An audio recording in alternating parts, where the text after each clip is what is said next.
The Empty House by Alджернон Blэквуд. Certain houses, like certain persons, manage somehow to proclaim at once their character for evil. In the case of the latter, no particular feature need betray them.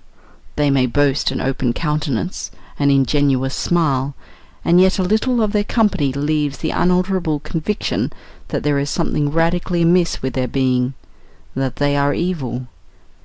Willy-nilly they seem to communicate an atmosphere of secret and wicked thoughts, which make those in their immediate neighbourhood shrink from them as from a thing diseased.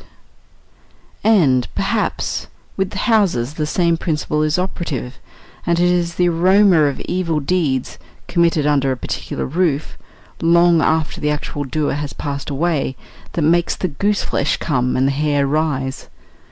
Something of the original passion of the evil-doer, and of the horror felt by his victim, enters the heart of the innocent watcher, and he becomes suddenly conscious of tingling nerves, creeping skin, and a chilling of the blood.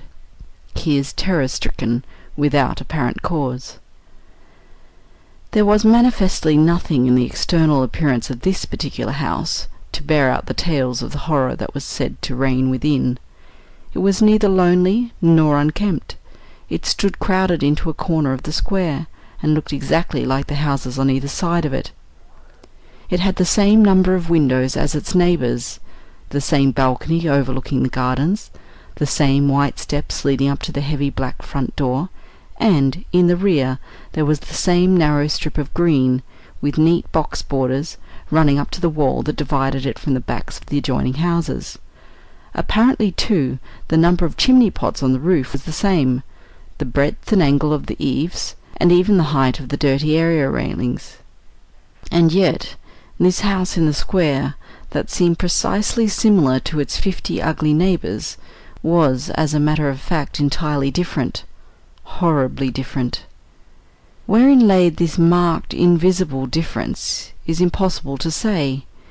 It cannot be ascribed wholly to the imagination, because persons who had spent some time in the house, knowing nothing of the facts, had declared positively that certain rooms were so disagreeable they would rather die than enter them again, and that the atmosphere of the whole house produced in these symptoms of a genuine terror, while the series of innocent tenants who had tried to live in it and been forced to decamp at the shortest possible notice was indeed little less than a scandal in the town.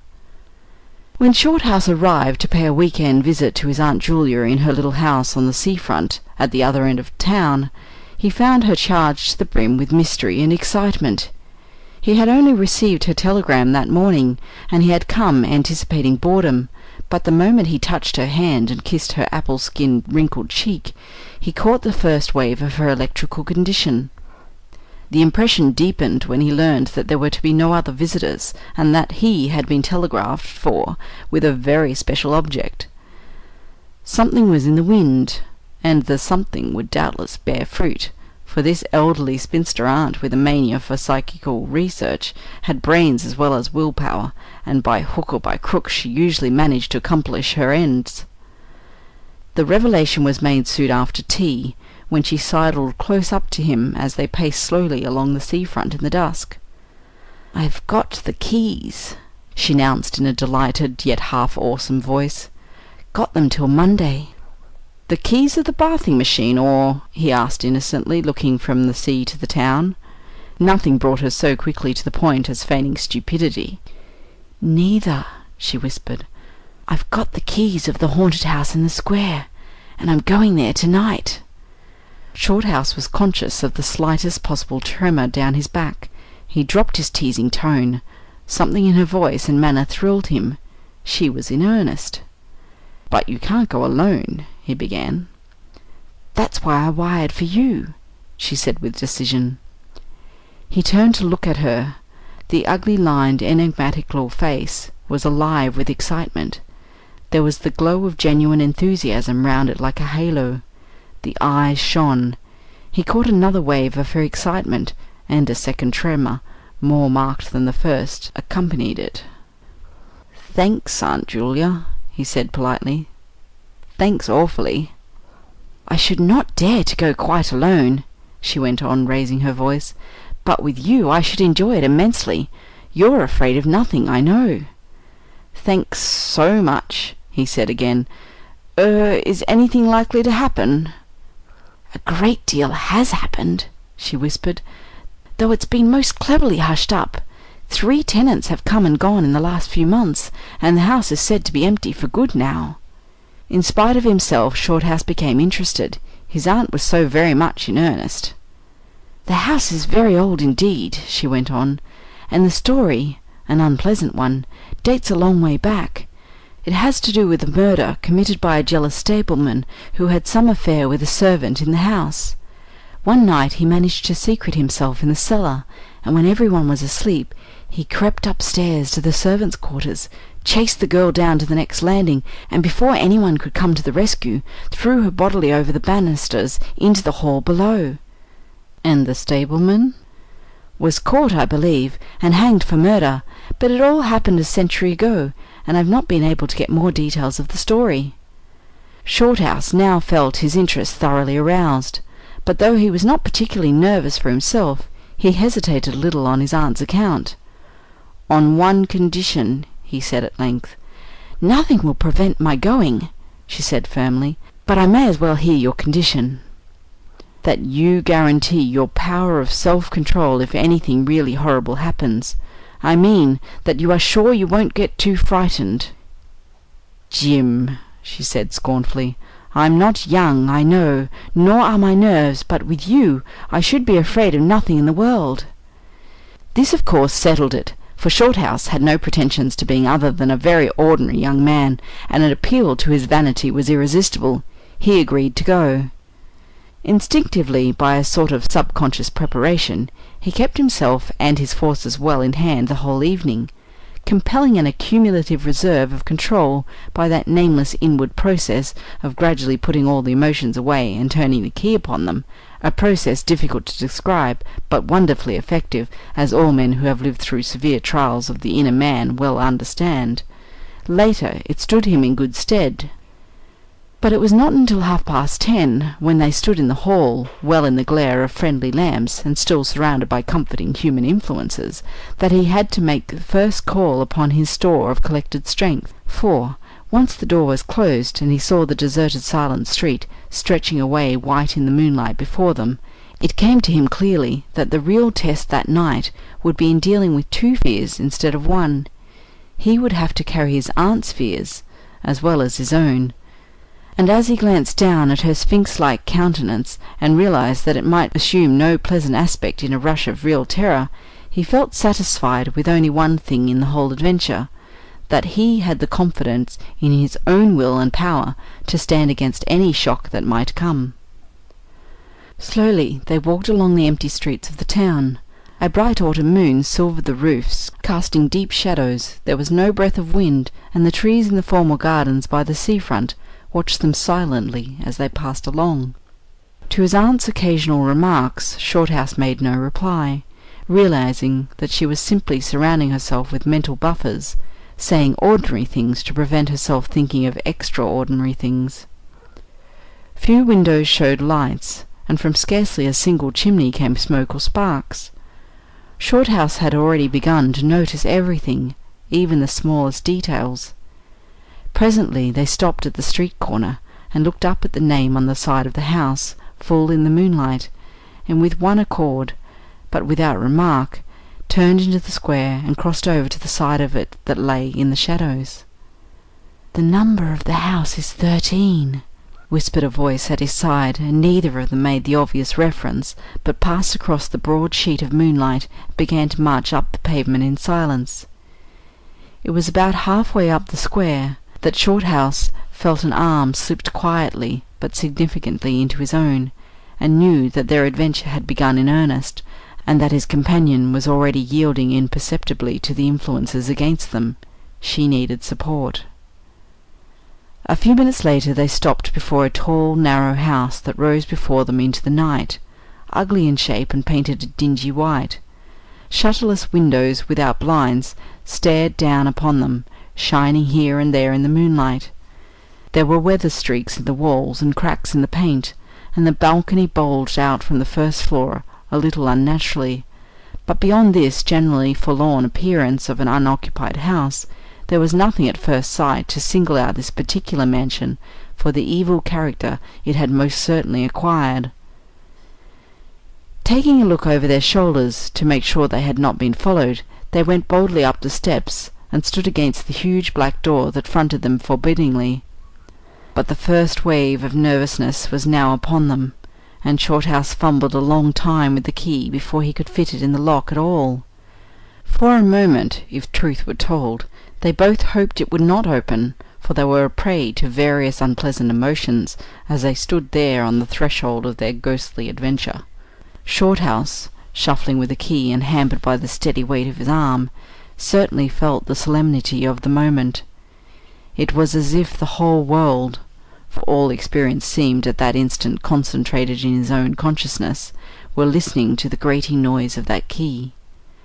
A stray puff of wind wandering down the empty street woke a momentary rustling in the trees behind them, but otherwise this rattling of the key was the only sound audible. And at last it turned in the lock, and the heavy door swung open and revealed a yawning gulf of darkness beyond. With a last glance at the moonlit square, they passed quickly in, and the door slammed behind them with a roar that echoed prodigiously through empty halls and passages. But instantly, with the echoes, another sound made itself heard, and Aunt Julia leaned suddenly so heavily upon him that he had to take a step backwards to save himself from falling. A man had coughed close beside them, so close that it seemed they must have been actually by his side in the darkness. With the possibility of practical jokes in his mind, Shorthouse at once swung his heavy stick in the direction of the sound, but it meant nothing more solid than air. He heard his aunt give a little gasp beside him. "There's someone here," she whispered. "I heard him." "Be quiet," he said sternly. It was nothing but the noise of the front door. "Oh, get a light, quick!" she added as her nephew, fumbling with a box of matches, opened it upside down and let them all fall with a rattle onto the stone floor. The sound, however, was not repeated, and there was no evidence of retreating footsteps. In another minute they had a candle burning, using an empty end of a cigar case as a holder, and when the first flare had died down he held the impromptu lamp aloft and surveyed the scene. And it was dreary enough in all conscience, for there is nothing more desolate in all the abodes of men than an unfurnished house dimly lit, silent and forsaken, and yet tenanted by rumour with the memories of evil and violent histories. They were standing in a wide hallway. On their left was the open door of a spacious dining room, and in front the hall ran, ever narrowing, into a long dark passage that led apparently to the top of the kitchen stairs. The broad uncarpeted staircase rose in a sweep before them, everywhere draped in shadows, except for a single spot about halfway up where the moonlight came in through the window and fell on a bright patch on the boards. This shaft of light shed a faint radiance above and below it, lending to the objects within its reach a misty outline that was infinitely more suggestive and ghostly than complete darkness. Filtered moonlight always seems to paint faces on the surrounding gloom, and as Shorthouse peered up into the well of darkness and thought of the countless empty rooms and passages in the upper part of the old house, he caught himself longing again for the safety of the moonlit square, or the cosy bright drawing-room they had left an hour before. Then, realizing that these thoughts were dangerous, he thrust them away again and summoned all his energy for concentration on the present. "Aunt Julia," he said aloud severely, "we must now go through the house from top to bottom and make a thorough search." The echoes of his voice died away slowly all over the building, and in the intense silence that followed he turned to look at her. In the candlelight he saw that her face was already ghastly pale, but she dropped his arm for a moment and said in a whisper, stepping close in front of him, "I agree. We must be sure there's no one hiding. That's the first thing." She spoke with evident effort, and he looked at her with admiration. "You feel quite sure of yourself? It's not too late?" "I think so," she whispered, her eyes shifting nervously toward the shadows behind. "Quite sure. Only one thing." "What's that?" You must never leave me alone for an instant. As long as you understand that any sound or appearance must be investigated at once, for to hesitate means to admit fear. That is fatal." "Agreed," she said, a little shakily after a moment's hesitation. "I'll try." Arm in arm, Shorthouse holding the dripping candle and the stick, while his aunt carried the cloak over her shoulder, figures of utter comedy to all but themselves, they began a systematic search. Stealthily, walking on tiptoe, and shading the candle lest it should betray their presence, through the shutterless windows, they went first into the big dining-room. There was not a stick of furniture to be seen. Bare walls, ugly mantelpieces, and empty grates stared at them. Everything, they felt, resented their intrusion, watching them, as it were, with their veiled eyes. Whispers followed them. Shadows flitted noiselessly to right and left. Something seemed ever at their back, watching, waiting an opportunity to do them injury. There was the inevitable sense that operations which went on when the room was empty had been temporarily suspended till they were well out of the way again. The whole dark interior of the old building seemed to become a malignant presence that rose up, warning them to desist and mind their own business. Every moment the strain on the nerves increased. Out of the gloomy dining-room they passed through large folding doors into a sort of library or smoking-room, wrapped equally in silence, darkness, and dust, and from this they regained the hall near the top of the back stairs. Here a pitch-black tunnel opened before them into the lower regions, and, it must be confessed, they hesitated. But only for a minute. With the worst of the night still to come, it was essential to turn from nothing. Aunt Julia stumbled at the top step of the dark descent, ill-lit by the flickering candle, and even Shorthouse felt at least half the decision go out of his legs. "Come on," he said peremptorily, and his voice ran on and lost itself in the dark, empty spaces below. "I'm coming," she faltered, catching his arm with unnecessary violence. They went a little unsteadily down the stone steps, a cold, damp air meeting them in the face, close and malodorous. The kitchen, into which the stairs led along a narrow passage, was large, with a lofty ceiling. Several doors opened out of it, and some into cupboards with empty jars still standing on the shelves, and others into horrible little ghostly back offices, each colder and less inviting than the last. Black beetles scurried over the floor, and once, when they knocked against a deal table standing in a corner, something about the size of a cat jumped down with a rush and fled, scampering across the stone floor into the darkness. Everywhere there was a sense of recent occupation, an impression of sadness and gloom. Leaving the main kitchen, they next went towards the scullery. The door was standing ajar, and as they pushed it open to its full extent, Aunt Julia uttered a piercing scream, which she instantly tried to stifle by placing her hand over her mouth. For a second Shorthouse stood stock-still, catching his breath. He felt as if his spine had suddenly become hollow and someone had filled it with particles of ice.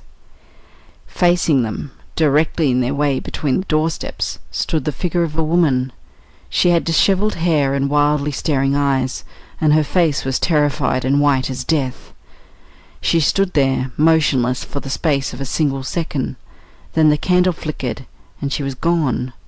Gone utterly, and the door flamed nothing but empty darkness. "Only the beastly jumping candlelight," he said quickly, in a voice that sounded like someone else's and was only half under control. "Come on, Aunt, there's nothing there." He dragged her forward. With a clattering of feet and a great appearance of boldness, they went on.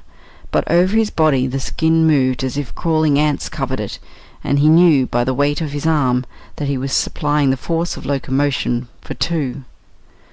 The scullery was cold, bare, and empty, more like a large prison cell than anything else.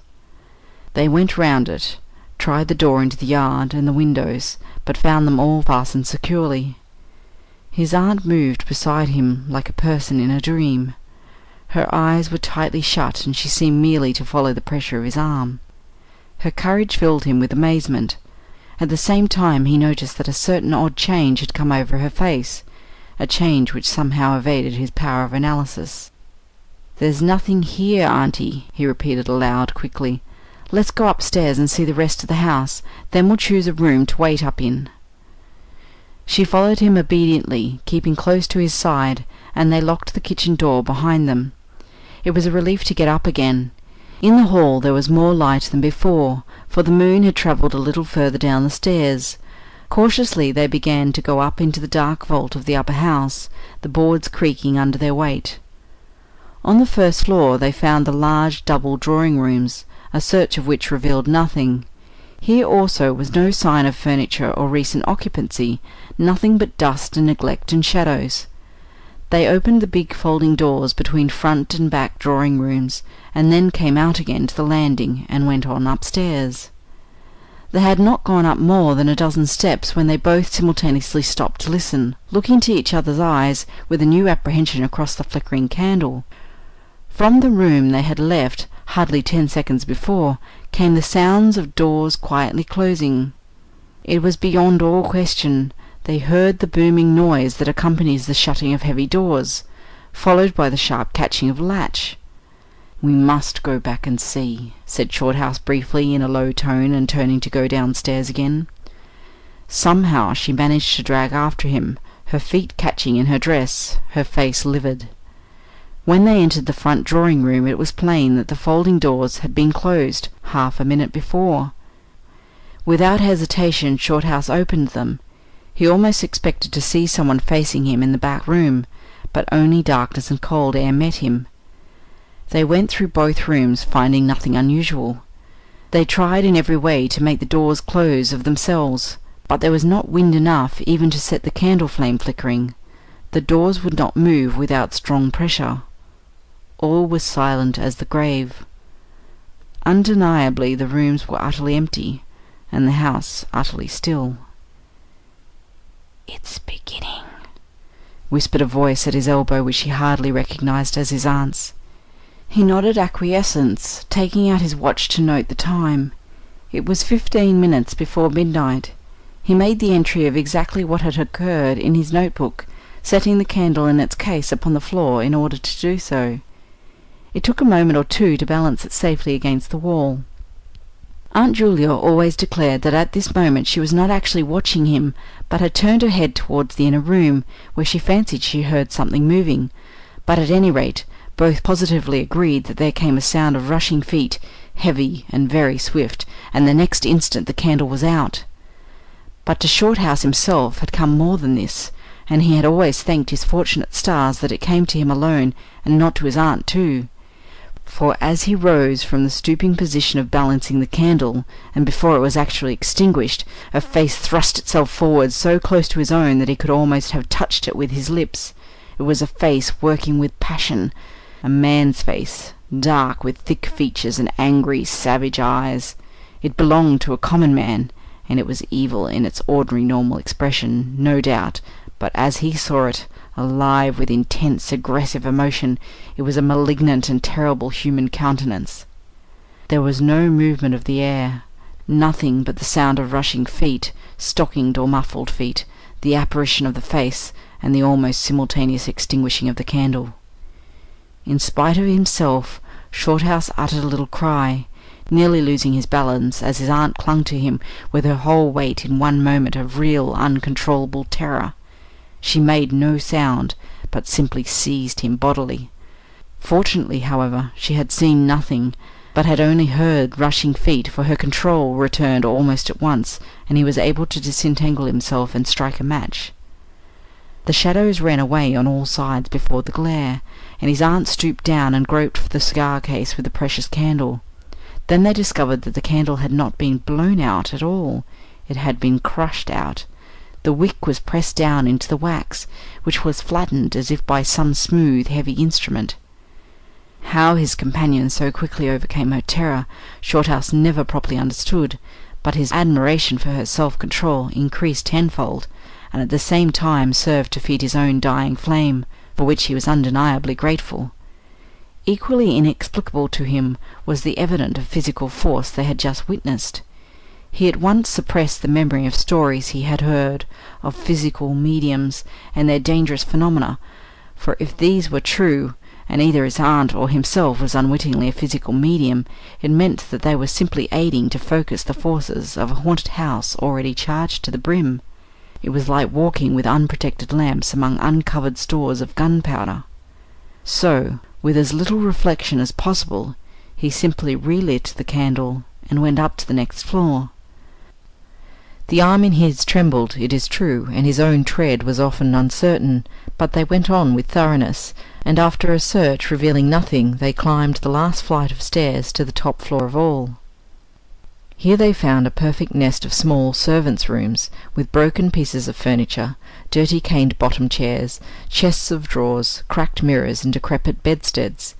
The rooms had low, sloping ceilings, already hung here and there with cobwebs, small windows, and badly plastered walls, a depressing and dismal region which they were glad to leave behind. It was on the stroke of midnight when they entered a small room on the 3rd floor, close to the top of the stairs, and arranged to make themselves comfortable for the remainder of their adventure. It was absolutely bare, and was said to be the room, then used as a clothes closet, into which the infuriated groom had chased his victim and finally caught her. Outside, across the narrow landing, began the stairs leading up to the floor above, and the servants' quarters where they had just searched. In spite of the chilliness of the night, there was something in the air of this room that cried for an open window. But there was more than this. Shorthouse could only describe it by saying that he felt less master of himself here than in any other part of the house. There was something that acted directly on the nerves, tiring the resolution, enfeebling the will. He was conscious of this result before he had been in the room 5 minutes, and it was in the short time they stayed there that he suffered the wholesale depletion of his vital forces, which was, for himself, the chief horror of the whole experience. They put the candle on the floor of the cupboard, leaving the door a few inches ajar so that there was no glare to confuse the eyes, and no shadow to shift about on the walls and ceiling. Then they spread the cloak on the floor, and sat down to wait, with their backs against the wall. Shorthouse was within 2 feet of the door on to the landing. His position commanded a good view of the main staircase leading down into the darkness, and also of the beginning of the servants' stairs going to the floor above. The heavy stick lay beside him within easy reach. The moon was now high above the house. Through the open window they could see the comforting stars like friendly eyes watching in the sky. One by one the clocks of the town struck midnight, and when the sounds died away, the deep silence of a windless night fell again over everything. Only the boom of the sea, far away and lugubrious, filled the air with hollow murmurs. Inside the house the silence became awful. Awful, he thought, because any minute now it might be broken by sounds portending terror. The strain of waiting told more and more severely on the nerves. They talked in whispers when they talked at all, for their voices aloud sounded queer and unnatural. A chillness, not altogether due to the night air, invaded the room and made them cold. The influences against them, whatever these might be, were slowly robbing them of self-confidence, and the power of decisive action. Their forces were on the wane, and the possibility of real fear took on a new and terrible meaning. He began to tremble for the elderly woman by his side, whose pluck could hardly save her beyond a certain extent. He heard the blood singing in his veins. It sometimes seemed so loud that he fancied it prevented his hearing properly certain other sounds that were beginning very faintly to make themselves audible in the depths of the house. Every time he fastened his attention on these sounds, they instantly ceased. They certainly came no nearer, yet he could not rid himself of the idea that movement was going on somewhere in the lower regions of the house. The drawing-room floor, where the doors had been so strangely closed, seemed too near. The sounds were further off than that. He thought of the great kitchen, with the scurrying blackbeetles, and of the dismal little scullery, but somehow or other they did not seem to come from there either. Surely they were not outside the house. Then suddenly the truth flashed into his mind, and for the space of a minute he felt as if his blood had stopped flowing and turned to ice. The sounds were not downstairs at all. They were upstairs. Upstairs, somewhere among those horrid gloomy little servants' rooms with their bits of broken furniture, low ceilings and cramped windows. upstairs where the victim had first been disturbed and stalked to her death. And the moment he discovered where the sounds were, he began to hear them more clearly. It was the sound of feet moving stealthily along the passage overhead, in and out among the rooms and past the furniture. He turned quickly to steal a glance at the motionless figure seated beside him, to note whether she had shared his discovery. The faint candlelight coming through the crack in the cupboard door threw her strongly marked face into vivid relief against the white of the wall. But it was something else that made him catch his breath and stare again. An extraordinary something had come into her face and seemed to spread over her features like a mask. It smoothed out the deep lines and drew the skin everywhere a little tighter, so that the wrinkles disappeared. It brought into the face, with the sole exception of the old eyes, an appearance of youth, and almost of childhood. He stared in speechless amazement that was dangerously near to horror. It was his aunt's face indeed, but it was her face of 40 years ago, the vacant, innocent face of a girl. He had heard stories of that strange effect of terror which could wipe a human countenance clean of other emotions, obliterating all previous expressions, but he had never realized that it could be literally true, or could mean anything so simply horrible as what he now saw. For the dreadful signature of overmastering fear was written plainly in that utter vacancy of the girlish face beside him, and when, feeling his intense gaze, she turned to look at him, he instinctively closed his eyes tightly to shut out the sight. Yet, when he turned a minute later, his feelings well in hand, he saw to his intense relief another expression. His aunt was smiling, and though the face was deathly white, the awful veil had lifted and the normal look was returning. "Anything wrong?" was all he could think to say at the moment, and the answer was eloquent, coming from such a woman. "I feel cold and a little frightened," she whispered. He offered to close the window, but she seized hold of him and begged him not to leave her side even for an instant. "It's upstairs, I know," she whispered with an odd half-laugh, "but I can't possibly go up." But Shorthouse thought otherwise, knowing that in action lay their best hope of self-control. He took the brandy flask and poured out a glass of neat spirit, stiff enough to help anybody over anything. She swallowed it with a little shiver. His only idea now was to get out of the house before her collapse became inevitable, but this could not safely be done by turning tail and running from the enemy. Inaction was no longer possible. Every minute he was growing less master of himself, and desperate, aggressive measures were imperative without further delay. Moreover, the action must be taken towards the enemy, not away from it. The climax, if necessary and unavoidable, would have to be faced boldly. He could do it now, but in 10 minutes he might not have the force left to act for himself, much less for both. Upstairs the sounds were meanwhile becoming louder and closer, accompanied by occasional creaking of the boards.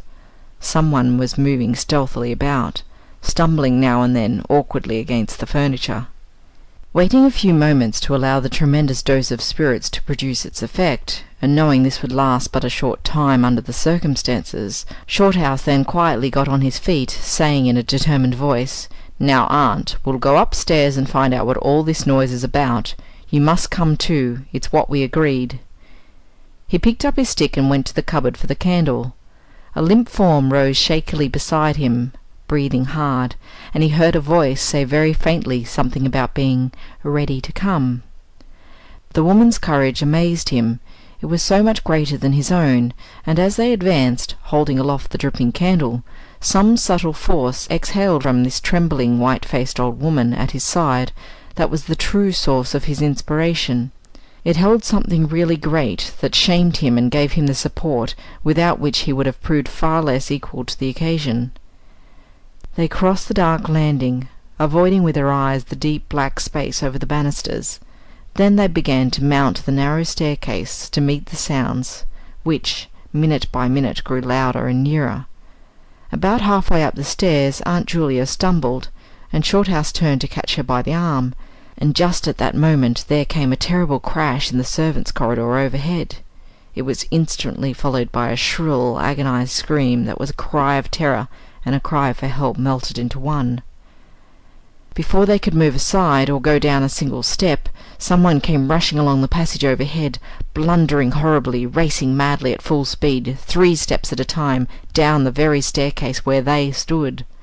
The steps were light and uncertain, but close behind them sounded the heavier tread of another person, and the staircase seemed to shake. Shorthouse and his companion just had time to flatten themselves against the wall, when the jumble of flying steps was upon them, and 2 persons, with the slightest possible interval between them, dashed past at full speed. It was a perfect whirlwind of sound breaking in upon the midnight silence of the empty building. The 2 runners, pursuer and pursued, had passed clean through them where they stood, and already with a thud the boards below had received first one, then the other, yet they had seen absolutely nothing, not a hand or arm or face or even a shred of flying clothing. There came a second's pause. Then the first one, the lighter of the 2, obviously the pursued one, ran with uncertain footsteps into the little room which Shorthouse and his aunt had just left. The heavier one followed. There was a sound of scuffling, gasping, and smothered screaming, and then out onto the landing came the step of a single person, treading weightily. A dead silence followed for the space of half a minute, and then was heard a rushing sound through the air. It was followed by a dull, crashing thud in the depths of the house below, on the stone floor of the hall. Utter silence reigned after. Nothing moved. The flame of the candle was steady. It had been steady the whole time, and the air had been undisturbed by any movement whatsoever. Palsied with terror, Aunt Julia, without waiting for her companion, began fumbling her way downstairs. She was crying gently to herself, and when Shorthouse put his arm round her and half carried her, he felt that she was trembling like a leaf. He went into the little room, and picked up the cloak from the floor, and arm in arm, walking very slowly, without speaking a word or looking once behind them, they marched down the 3 flights into the hall. In the hall they saw nothing, but the whole way down the stairs they were conscious that someone followed them, step by step. When they went faster, it was left behind, and when they went more slowly, it caught them up. But never once did they look behind to see, and at each turning of the staircase they lowered their eyes for fear of the following horror they might see upon the stairs above. With trembling hands Shorthouse opened the front door, and they walked out into the moonlight, and drew a deep breath of the cool night air blowing in from the sea. End of The Empty House. Recording by Linda Ferguson.